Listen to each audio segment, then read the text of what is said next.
दया और करुणा का प्रतिफल। भले सामरी की कहानी यीशु मसीह ने एक बार एक अद्भुत दृष्टांत सुनाया जो आज भी प्रेम, दया और करुणा का सबसे बड़ा उदाहरण है। एक कठिन सफर। एक व्यक्ति यरूशलेम से यरीहो जा रहा था। यह रास्ता बहुत खतरनाक था क्योंकि वहां डाकू अक्सर यात्रियों को लूट लेते थे। जैसे ही वह व्यक्ति अकेला इस रास्ते से गुजर रहा था, कुछ डाकुओं ने उस पर हमला कर दिया। उन्होंने उसे बेरहमी से पीटा, उसके सारे पैसे और कपड़े छीन लिए और अधमरा छोड़कर भाग गए। पहला मौका, धर्मगुरु की परीक्षा। कुछ देर बाद एक यहूदी याजक उसी रास्ते से गुजरा। उसने घायल व्यक्ति को देखा, लेकिन अनदेखा कर आगे बढ़ गया। वह सोच रहा था, अगर मैं इसे छू लूंगा और यह मर गया तो मैं अपवित्र हो जाऊंगा। इस डर से उसने कोई मदद नहीं की। दूसरा मौका, धार्मिक व्यक्ति की परीक्षा। इसके बाद एक लेवी, मंदिर का सेवक, उधर से गुजरा।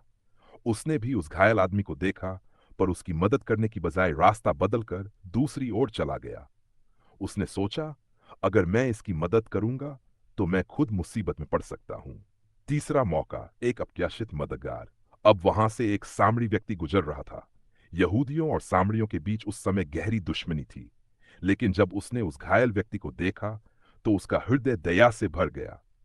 उसने न कुछ सोचा, न कोई बहाना बनाया, बल्कि तुरंत उसकी मदद करने के लिए आगे बढ़ा। दयालुता की मिसाल। उसने अपने पास मौजूद तेल और दाखरस से उसके घावों को साफ किया और पट्टी बांधी। फिर उसने उस व्यक्ति को अपने गधे पर बैठाया और एक सराय धर्मशाला में ले गया। वहां उसने उसकी पूरी देखभाल की।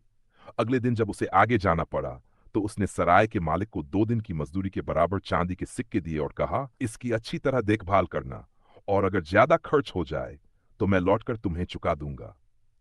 यीशु का संदेश। इस दृष्टांत को सुनाने के बाद यीशु ने पूछा, बताओ, इन तीनों में से कौन उस घायल व्यक्ति का सच्चा पड़ोसी साबित हुआ? भीड़ ने उत्तर दिया, जिसने उस पर दया दिखाई। यीशु ने कहा, जाओ और तुम भी ऐसा ही करो।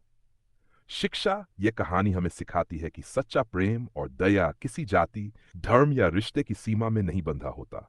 एक सच्चा पड़ोसी वह है जो बिना किसी भेदभाव के जरूरतमंद की मदद करता है। परमेश्वर चाहता है कि हम भी भले सामरी की तरह प्रेम और करुणा का आचरण करें।